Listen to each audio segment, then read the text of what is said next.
Hi everyone. As you know, my last video was a lifestyle video, and this is another story time video. And if you know me, you'll know that I own a shop in Lee Broadway in Essex. It's called Peppermint. It's a lovely little boutique, and I've got some really lovely loyal customers who come back time and time again. And they come to see me, they come to see the staff, we have a laugh together, it's lovely. But now and again, as in all businesses, you get a horrible customer. You get someone who's, just you can't please them, or they're really unreasonable, or they're just someone you don't want to do business with. But if you're in business, you've got to be nice to everyone. That is the way you get custom. Obviously, it's my living, and my little shop's my life. I love it. So I want people to come back. I want them to feel enthusiastic and love come in and like seeing us. And so I'm nice to everybody, and that's where you've got to be. And I always go by, the customer is always right, and I try to be nice and reasonable and listen to what they've got to say. We have a no refund policy because most people, I will always exchange, I always give credit notes, but like most shops. But it's up everywhere, all around the shop, so there's no way you would avoid that. And when we sell, we say to people, sure you don't want to try this on, we've got 4 changing rooms, because we don't do refunds, but we do credit notes and we do exchange, and I'm very flexible with it. And if people, at the moment, obviously we're not even open, so anyone who's got that would be fine. So anyway, that's just to give you this outline before I tell you the story, because it all comes to bear.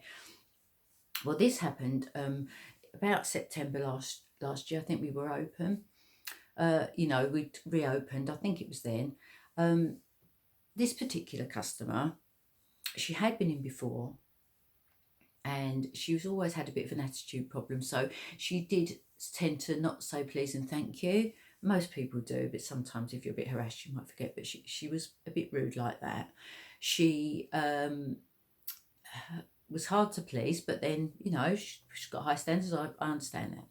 She brought back a pair of sandals. Now, these sandals, I have stock every year. I buy new stock.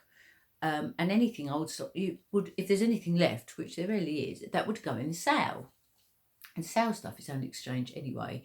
But this lady brought back a pair of sandals. Now, I'm going to be polite here. I'm going to be very careful with the way I word this. She's quite a big lady and she's heavy on her feet. She is, right? So she comes in with a pair of sandals. They weren't in a box. They were in a Tesco carrier bag, which is a red flag to start with, because this got to be old, because if you still have the original carrier bag, we'll give everyone carrier bags. So unless someone specifically asks not, generally they've got one. So because we've got nice little paper bags and everyone likes them, so we'll give them a carrier bag. So she came in with a screwed up Tesco bag that looked a bit grubby and it'd seen better days.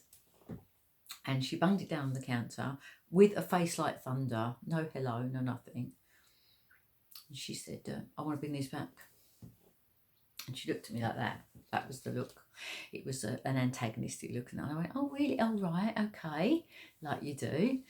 I opened the bag. Inside was a pair of flip-flops that probably retailed in my shop. I know they did, because I have them every year, but I didn't have them last year because we were shut for most and people weren't going on holidays.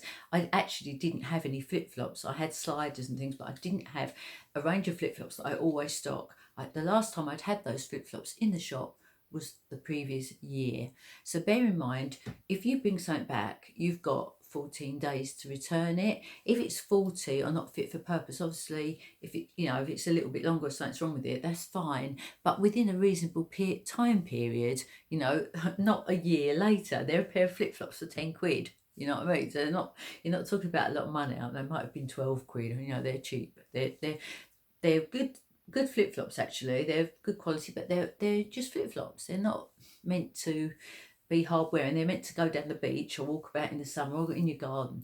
They're not a sort of work shoe. They're not something that's going to last for the rest of your life. They're a flip-flop. I looked at them and they were disgusting. I mean, she must have run a marathon in them.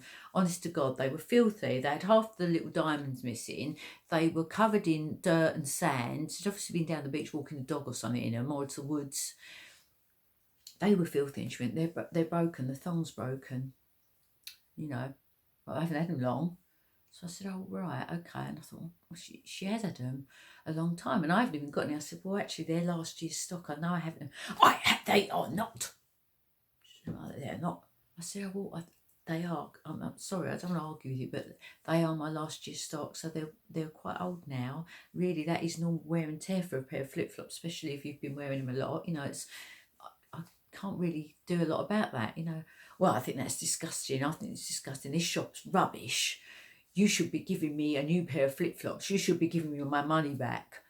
And I said, well, actually, no, I don't have to give you your money back because, you know, you've had good wear and tear out of them and you've had them over a year. And I don't think, but I didn't want to argue with her because my thing is I never give anyone anything to argue with. So I was being really reasonable and nice. I'm really sorry you're not happy, but honestly, it is past the time where I can do anything about it.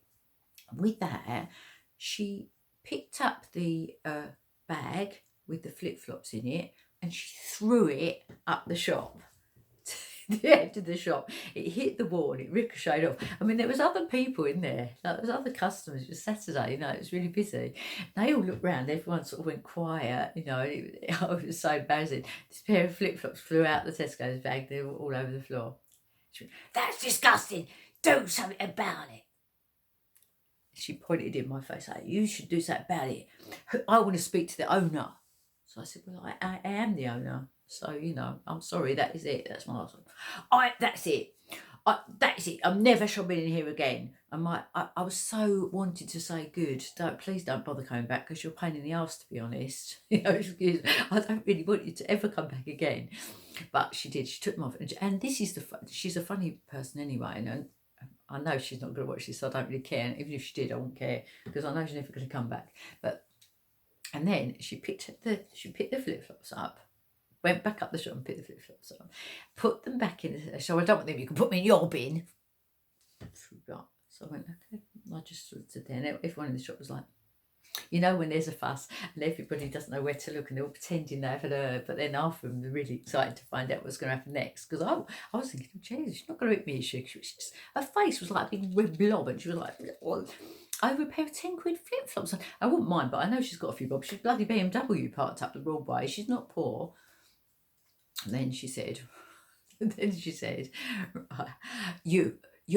business won't be here another year. It won't be here another year. It's rubbish. I went, okay, fine. We won't have to come back here again then, will you? She looked at me. I thought, oh, God, I shouldn't have said that. But I couldn't help it. Anyway. And then she stomped out. And I've never seen her since. Well, I probably wouldn't have because the shop's been shut for most of the time since then. But, I mean, she was horror. She was a horror story woman because her whole attitude was awful. And although that doesn't sound that bad when I'm telling you, it shakes you up when someone speaks to you like that. You know, she was shouting in my face and she was pointing in my face, this shop's rubbish. This is the worst shop in the world. And it isn't. I can tell you that for a fact. It's a lovely shop. She is just a pain in the butt. You're going to get customers like that all the time if you own a business. That is just one of my little stories. I just thought I'd sneak in today to do a little story time for you. Please click and subscribe, and I'm going to put more. I have got more horrendous ones, and I'm going to share some more with you. I've got another lifestyle I'll be doing, and a couple more story times, probably another murderess one, because I think you like a little bit of murder and a bit of